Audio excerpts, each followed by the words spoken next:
السلام عليكم ورحمة الله، مرحبا بكم في القناة. اليوم إن شاء الله تشكيلة من العصائر الرمضانية الاقتصادية. يلا نبداو على بركة الله. وغادي نبداو بالاقتراح الأول اللي كنحتاجو ليه واحد الحبة ديال الليمون تكون من نوع ديال النافيل. درتها في المجمد حتى تكون جلات، من بعد خرجتها وخليتها حتى ترخفات.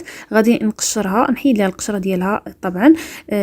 زولوا حتى القشرة البيضاء لأنها كتطلق المرورة في العصير، لذلك غادي نقشرها، نحيد لها كذلك ديك الخيوط اللي تيكونوا فيها. غادي نقطعها دي طرونش باش نتاكد من انها ما فيهاش العظيمات لداخل.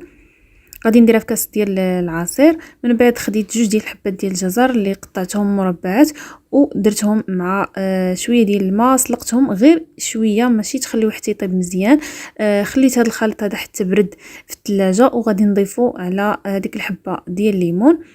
غادي نضيف نفس القياس ديال الماء، تقريبا لتر ديال الماء في المجموع. وهنايا خديت ياغورت بالنكهه ديال المشماش، ممكن تعوضوه بالنكهه ديال الخوخ او لا النكهه ديال المونغ، كاملين كيجيو رائعين في هذا العصير. غادي ضيفوا نتوما السكر على حسب الرغبه ديالكم، وانا كنكتفي بالحلاوه الطبيعيه اللي كتكون في الفواكه. غادي نطحن العصير ديالي مزيان، ممكن انكم تصفيه الا بغيتوا. انا ما كنصفيش العصير، كيعجبني يبقاو فيه دوك الحبيبات ديال الفواكه، وهذا هو الشكل ديالو، كيجي خاطر وبنين بزاف في المذاق. كنتمنى انكم تجربوه، فعلا كيستحق.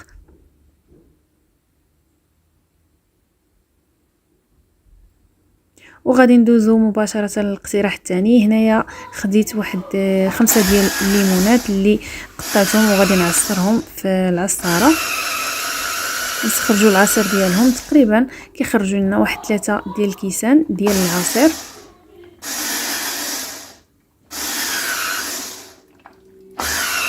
كنحتاجو في المكونات تقريبا واحد 3 ديال الحبات ديال الفريز اللي قطعتهم، وواحد نص حبه ديال لافوكا. انا لقيت هاد لافوكا الصغير صراحه زوين طيب مزيان، وهذه هي الطريقه باش كنزول ليه العلف ديالو، كنت شاركتها معكم من قبل. هاد التشكيله هذه كتجيب بنينه بزاف. الا ما عمركم جربتوا لافوكا مع الليمون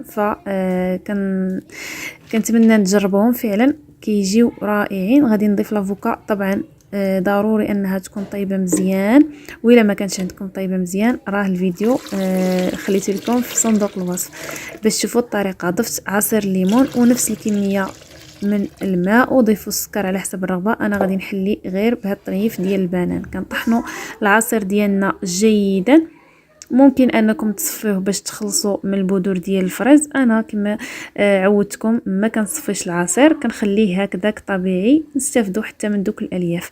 العصير كيجي خاطر بديك الاضافه ديال لافوكا، والمذاق ديالو زوين بزاف، ما غاديش تشبعوا منه، ضروري ما تجربوه.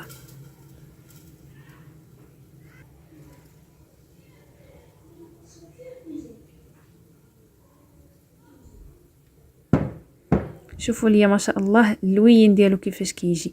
غادي ندوزو مباشره للعصير رقم 3 اللي كيعجب الصغار بزاف. غادي نحتاجو نصف لتر ديال الحليب وجوج معالق ديال السكر سنيده، ممكن تزيدوا او تنقصوا. واحد الساشي ديال الفلون بنكهه ديال الفريز. غادي نحضروا الفلون بالطريقه العاديه، كنوضعوه فوق النار تقريبا واحد دقيقه حتى كيغلى لينا الخليط. كنزولوه كنخليوه حتى كيبرد جانبا، وندخلوه للثلاجه حتى كيتماسك وكيولي الشكل ديالو بحال هكا، يعني الفلون العادي. غادي ناخذوا الكاس ديال الخلاط او لا الكاس ديال العصير، غنوضعوا فيه هذاك الفلون اللي حضرنا سابقا، يكون بارد طبعا. هذا العصير كيجي تماما بحال واحد العصير معلب، كيعجب الدراري الصغار بزاف. غادي نضيف تقريبا نصف لتر ديال الحليب، ممكن تزيدوا او تنقصوا على حساب الختوريه اللي بغيتو في العصير ديالكم. الا بغيتوه خفيف ممكن تزيدوا حتى الاطرو ديال الحليب، انا كنكتفي غير بنصف لتر ديال الحليب. وباش نعززوا النكهه ديال الفريز غادي نضيفوا واحد الياغورت بالنكهه ديال الفريز، كيزيد يبين داك لوغو ديال الفريز في هذا العصير. وغادي نضيف واحد الطريف صغير ديال الباربه اللي ما مسلوقاش، خضره، كيعطيها اللون لهذا العصير هذا، وكيجي بحال الا فيه الفريز تماما. غادي نطحنوا العصير مزيان بالخلاط، وكما كتشوفوا دوك الحبيبات ديال الباربه من بعد ما طحنات كيجيو كيشبهوا تماما دوك لي غران ديال الفريز، يعني يعني ما كيبانش بانه ما فيهش الفريز، كيبان تماما بحال الا طحنتو الفريز في هذا العصير هذا. كيجي المذاق ديالو رائع وكيعجب الوليدات الصغار بزاف، كيخرج كميه اللي هي كبيره. وشوفوا ما شاء الله القوام ديالو كيفاش كيجي خاطر.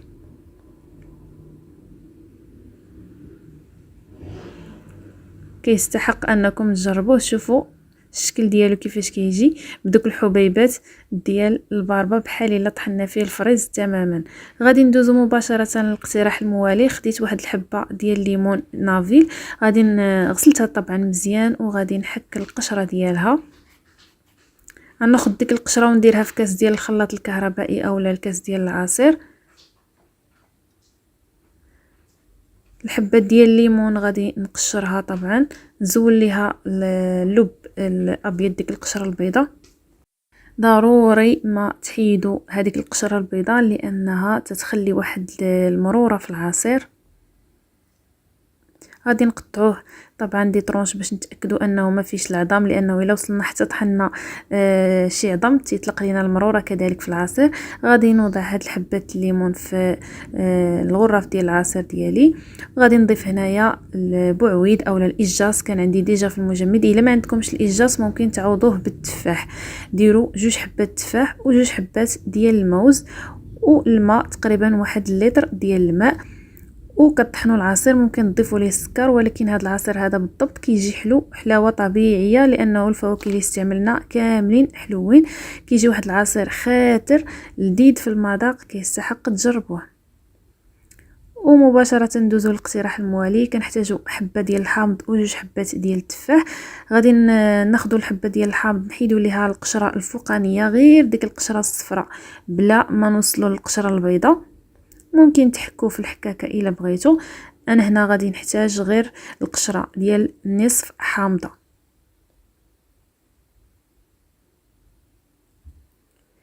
غادي ناخذ الحامضه غادي نقشرها طبعا ونتاكد انني ما خليتش فيها نهائيا هذيك القشره البيضاء اللي كنعاودو كنأكد. القشره البيضاء كتخلي واحد المذاق خايب بزاف في العصير، لذلك حاولوا انكم تزولوا منها الماكسيموم.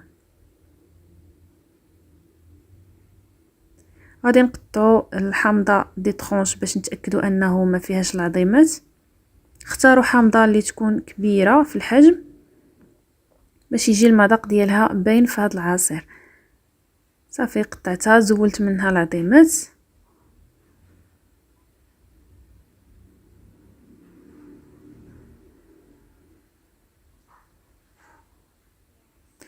وخديت الحبات ديال التفاح غنخليهم بالقشره ديالهم وغادي نقطعهم غير على 4 ونزول ليهم هذيك العظومه اللي تيكونوا في الداخل.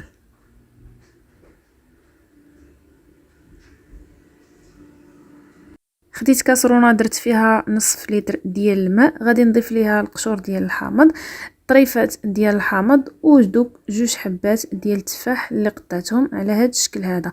غادي نديرهم فوق البوطه 15 دقيقه حتى يطيب التفاح ويهرى، ومن بعد كنزولوه. بالنسبه للسكر ضيفوا في هذه المرحله الكميه اللي بغيتو ديال السكر.